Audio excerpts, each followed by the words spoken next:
Dimanche passé, 13 août, les passionnés de motocyclette se sont retrouvés pour la dernière course de côte Nyon-Saint-Sergue.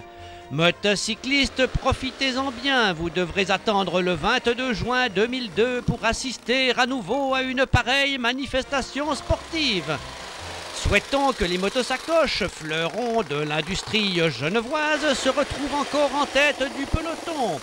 Et maintenant, savourez l'audace des pilotes qui avalent les virages à grande vitesse.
Vendredi 21 juin, les 3G convient les coureurs étrangers à un apéritif montagnard, histoire de se saouler d'un paysage unique sur ce balcon du Jura. Montagne blanche, ciel bleu, drapeau suisse flottant au vent sur fond de musique helvétique, il n'en faut pas plus pour persuader deux de nos prestigieux hôtes à nous accorder un interview.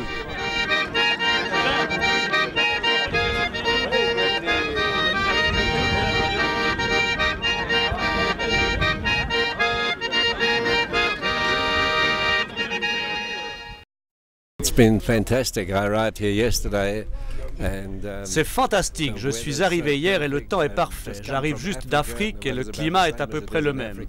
Les gens sont si enthousiastes et l'endroit est si merveilleux. De là, la vue est formidable. J'ai beaucoup de plaisir à être ici parmi tous ces fanatiques de moto.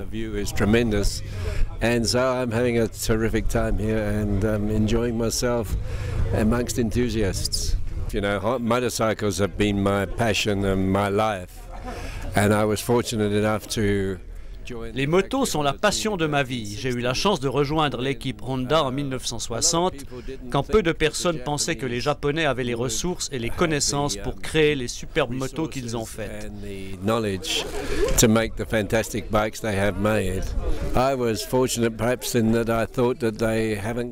J'espérais bien qu'ils n'avaient pas fait 20 000 km pour perdre et qu'ils allaient construire des machines performantes. Ce qui s'est avéré juste avec la 250 à 4 cylindres, puis avec une 125 à 4 cylindres et une autre 125 à 5 cylindres, et enfin une 250 et une 350 à 6 cylindres. C'étaient des machines fantastiques, avec par exemple la 50 cm3 à 2 cylindres qui tournait à 25 000 tours et qui faisait une moyenne au-dessus de 160 km/h par tour. Et bien sûr, la Honda 6 cylindres est la meilleure moto du millénaire. C'est vraiment la machine la plus fantastique.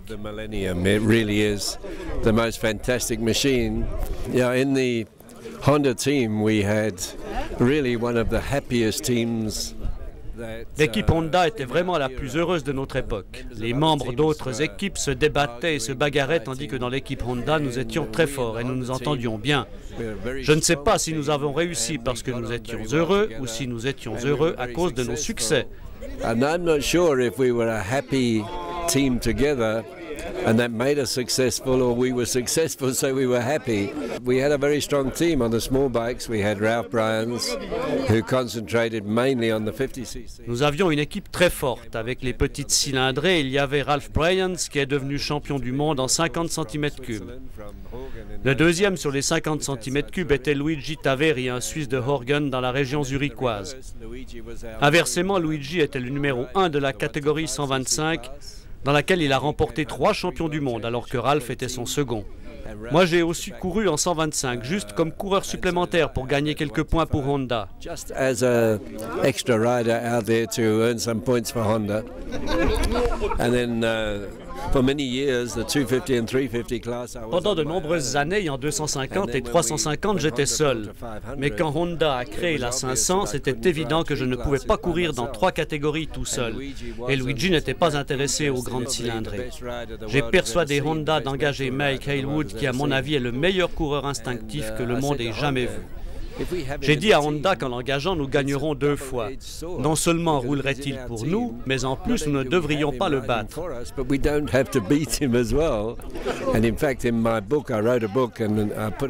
Dans mon livre, j'ai une jolie photo nous montrant les 4 tout souriants. Je l'ai sous-titré « Ils ne sont pas grand-chose à voir comme ça, mais essayez de les battre ».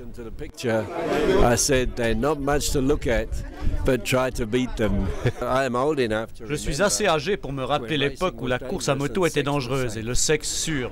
Maintenant, c'est totalement l'inverse. Je suis très étonné avec les changements des courses des grands prix moto. Les coureurs tombent 2 ou 3 fois aux entraînements et ça n'est pas un problème parce qu'ils ont des airbags, des pistes sécurisées et tout ce que nous n'avions pas. À mon époque, nous courions sur des routes, il y avait des maisons, des murs en briques et des bords de trottoir. Dans les années 60, on disait qu'un coureur moyen tombait 3 fois par année. Dans mon cas, je tombais à peu près 3 fois, mais avec une moyenne de 140 à 150 courses par année. Si tu tombais plus que ça, tu mourrais. C'était aussi simple. You died. It was as simple as that. In my racing career, in 10 years of racing, 16 years of racing altogether. Durant ma carrière de 16 ans de course, j'ai perdu à peu près une centaine de bons amis. 1962 a été en même temps ma meilleure et ma pire année. J'ai gagné mon premier championnat du monde. En fait, j'ai gagné 2 championnats la même année, en 250 et en 350. En même temps, j'ai perdu 3 de mes meilleurs amis, Tom Phillips, Gary Hawkins et Bob McIntyre, tous tués la même année. Au début de l'année, nous étions 5 gars à courir après le titre de champion du monde. À la fin de l'année, j'étais champion du monde, Mike était 2e et les 3 autres étaient décédés. Mike was second and the other 3 were dead. When I retired and I stopped completely. Quand j'ai pris ma retraite, j'ai complètement arrêté les courses. Mes 2 fils ont commencé le motocross et je me suis transformé d'un coureur d'usine privilégié, où j'arrivais en avion pour la course et tout était prêt pour moi, en conducteur de camion, mécanicien et homme à tout faire, juste comme je l'avais fait moi-même au début de ma carrière. Et j'ai ainsi disparu de la scène européenne pendant 26 ans. And so I disappeared from the European scene for 26 years. Puissant crier garde, Rob Iannucci de New York, qui a beaucoup de motos, y compris une Honda 6 et une série de MV Augusta, m'a téléphoné et m'a demandé de participer à quelques tours de démonstration sur la Honda 6 à Daytona en 1995. J'ai accepté parce que j'ai pensé que c'était quelque chose de sympa que j'aimerais faire.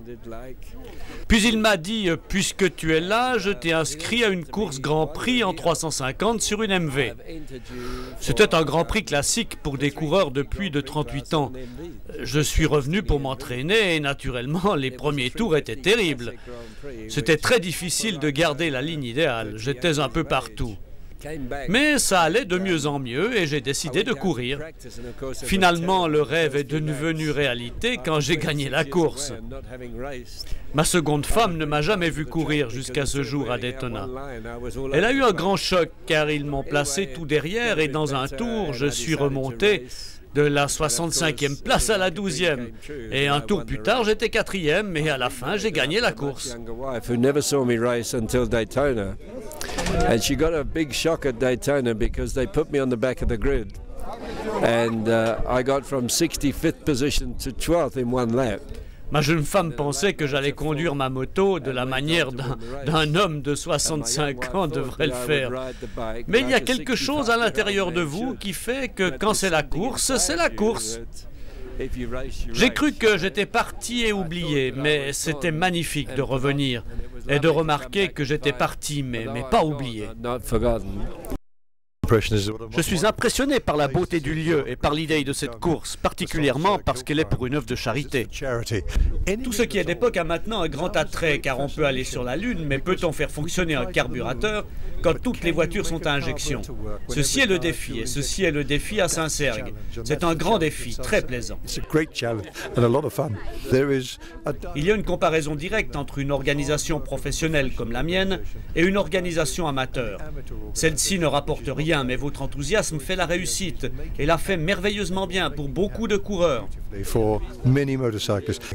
Ça va être une journée pleine d'enthousiasme, pleine de bruit, d'excitation et de plaisir.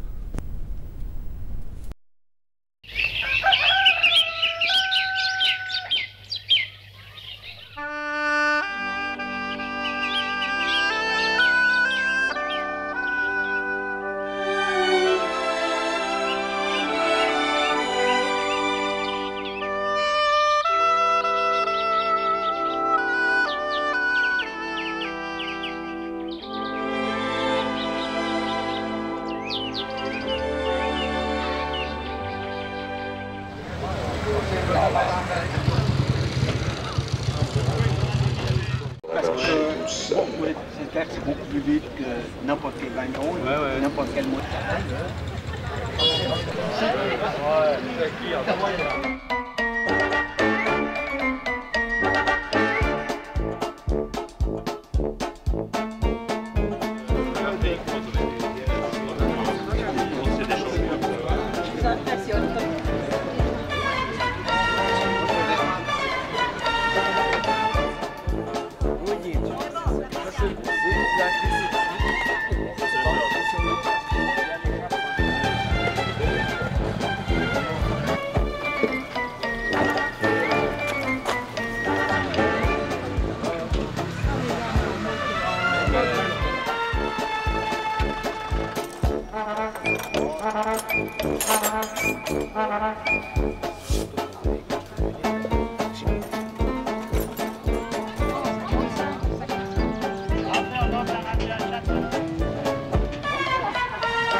Vai Silvio con quella farina lì. Vado a vedere qua.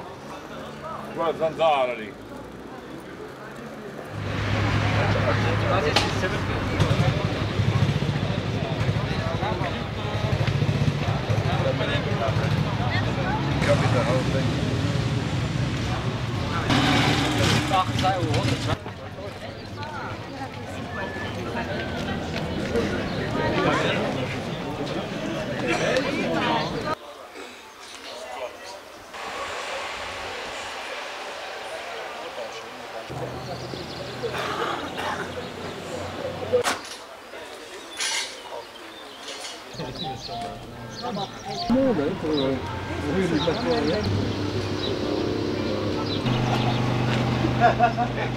Okay. No, no.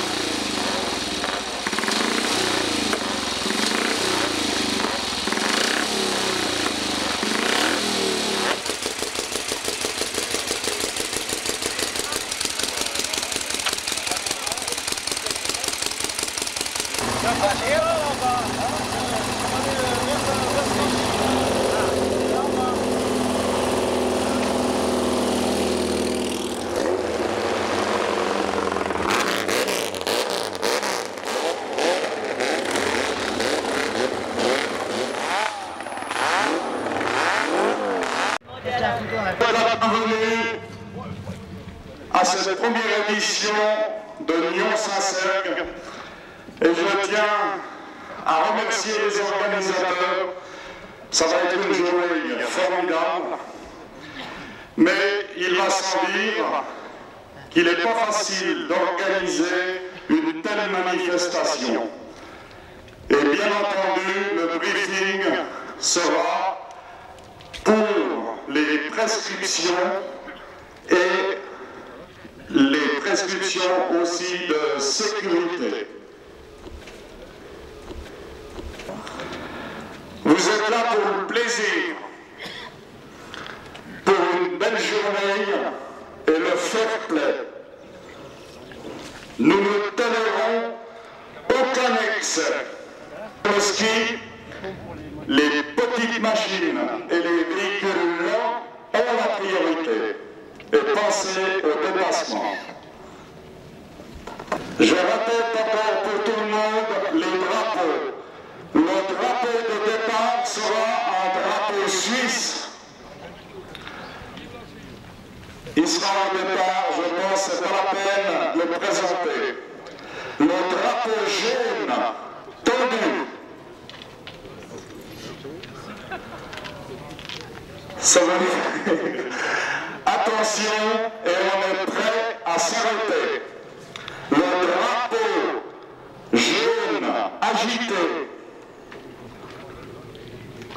Agiter, c'est ralentir très fort et au besoin s'arrêter également. Et le drapeau d'arrivée, c'est pas la peine de le présenter, le drapeau à damier.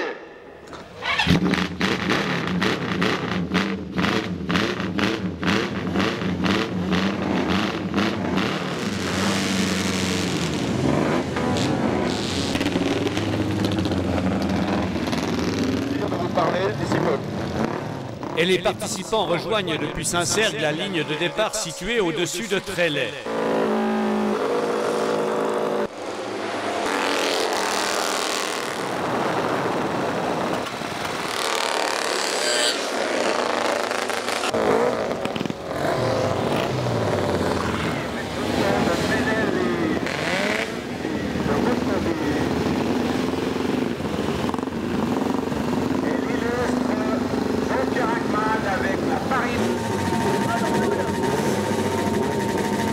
Et c'est le premier des 4 départs qui auront lieu dans la journée, permettant ainsi à de nombreux spectateurs d'assister à la course et aux coureurs de tester leur machine sur un parcours cumulé d'environ 30 km.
L'embrayage qui est brûlé. À côté du site pour ça, c'est déjà fini là.